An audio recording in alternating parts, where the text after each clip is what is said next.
Tullio De Melo et Ludovic Butel, voilà, je ne sais pas si vous nous entendiez, bonjour à toutes et à tous. Donc le LOSC et ses toutes dernières recrues, Tullio De Melo et Ludovic Butel sont en déplacement dans cette fin d'après-midi à Sochaux pour le compte de cette 5e journée. Guillaume, bonjour. Bonjour Thomas. Alors un LOSC plutôt souriant avec cette fin de mercato plutôt active, le contraste évidemment avec Sochaux qui fait la grimace sur le terrain. Sochaux 19e ex-aequo avec Nantes avant le coup d'envoi de ce match, qui fait la grimace aussi dans les tribunes puisque un appel au boycott des encouragements a été lancé avec la distribution notamment de ces tracts par une partie des supporters. Du coup, ça va être une drôle d'ambiance dans quelques instants au coup d'envoi de ce match.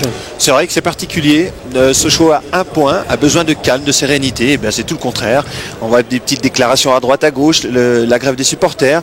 Bon, le jeu paraît pas trop mauvais, mais les points, enfin le seul point est là, donc nettement insuffisant. Alors Sochaux-Lille, c'est la suite et presque fin de cette 5e journée qui se terminera ce soir à 21h avec le Paris Saint-Germain face à Nantes. 18 buts inscrits, 3 victoires dont celle très contestée de l'Olympique lyonnais face à Nice, 3-2. Sinon beaucoup de matchs nuls, un but partout. C'était hier soir. Je vous donne d'ailleurs rendez-vous tout à l'heure dans Canal Football Club autour d'Hervé Matteau, d'Isabelle Moreau et de nos consultants à partir de 19h40 sur Canal pour revoir tout cela. Le classement, donc l'Olympique lyonnais toujours en tête. Le PSG qui peut faire une très belle opération en cas de victoire face à Nantes. Le PSG qui pourrait se retrouver 3e du championnat ce soir. Mais nous, ce qui nous intéresse, c'est plutôt la deuxième moitié de classement. Pour retrouver le LOSC qui pointe à la 15e place après sa première victoire de la saison. Il y a 15 jours face à Bordeaux. Puis surtout Sochaux, 1 point, 19e ex-aequo avec Nantes, la lanterne rouge.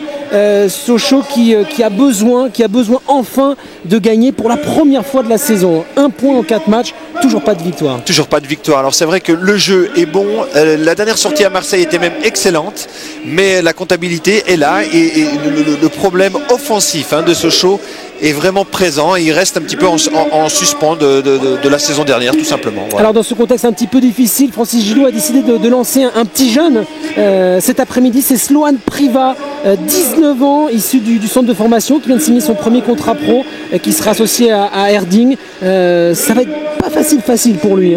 Oui, c'est vrai que quelque part il vaut mieux le lancer en début de saison comme ça, alors qu'il y a une forme de pression mais qui n'est pas aussi importante qu'elle pourrait l'être sur une fin de saison. Mais Francis Gilot prend ses responsabilités comme il a toujours su le faire partout où il est allé et aussi ici à Sochaux, et donc il pense que ce garçon avec Erding que l'on voit va lui tourner autour et va apporter un petit peu cette percussion et pour perturber l'arrière défense qui elle de Lille ne va certainement pas être trop à l'aise. Erding qui a déjà inscrit 3 des 4 buts sochaliens. Du coup on va découvrir cette composition d'équipe sochalienne en vous rappelant que Dalma lui est suspendu. Dalma suspendu, donc Francis Gilot reste avec son 4-4-2, Maurice Bellet côté gauche, Birsa côté droit, et donc Priva va tourner autour d'Erding, une défense à 4 avec Daf qui a été préféré sur le côté gauche. Alors de son côté, Lille veut, comme le dit Rudy Garcia, son entraîneur, rattraper les points perdus à domicile, notamment ceux perdus face au Mans à Villeneuve d'Ascq. Ça va être aussi l'occasion ce soir de voir le nouveau visage du LOSC, avec notamment la première apparition sous le maillot lillois de Tullio De Melo, l'ancien attaquant du Mans, qui a fait un bref passage à Palerme. Oui, c'était un petit peu compliqué, un petit peu bizarre son passage. Toujours est-il que c'est un excellent joueur qui a fait ses preuves dans le championnat de France.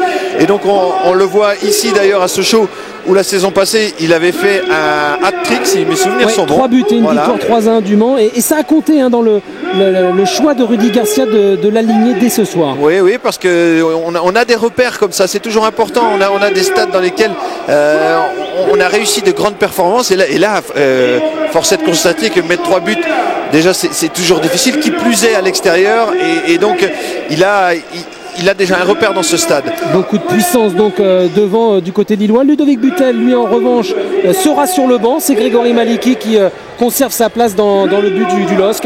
On a eu un petit peu la possibilité de discuter. C'est vrai qu'il vient ici pour jouer, il l'a clairement dit, affirmé, mais il reste patient et il veut prendre sa chance, je dirais, à la régulière. Et le point noir, c'est la défense centrale, une nouvelle fois remodelée par Rudy Garcia avec l'apparition d'Aurélien Chedjou aux côtés de Beria. Voilà, c'était un petit peu, il y a eu des tâtonnements, mais finalement Rudy Garcia a tranché. Donc on va voir la composition qui va arriver. Donc Chedjou va bien être en charnière centrale comme on le voit avec Beria qui va glisser de son côté dans l'axe. Donc dans un 4, on va changer un petit peu de ce qui était au départ de Bordeaux la semaine dernière. Ce sera un 4-2-3-1 avec la surprise un petit peu. Ce sera Balmont sur le côté droit et Vitek en soutien de Demelo.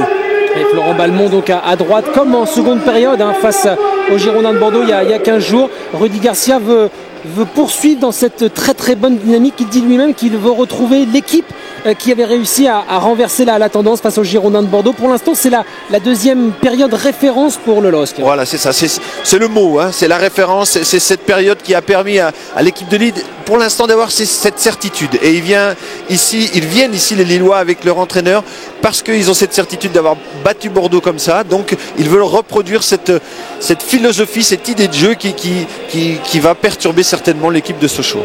Et on voit la motivation, la concentration des Sochaliens qui, il faut le rappeler aussi, patauge à domicile depuis un an seulement.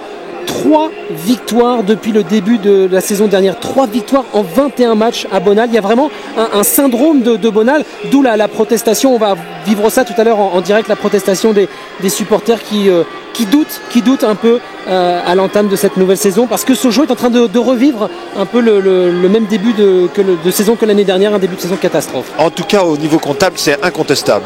Oui, alors qu'on... Tullio Demelo aux côtés de Sébastien Dallet, notre homme de terrain. Salut Sébastien. Oui, bonsoir. Alors tout à fait, je vous ai entendu parler longuement de Tullio Demelo, donc là il est là.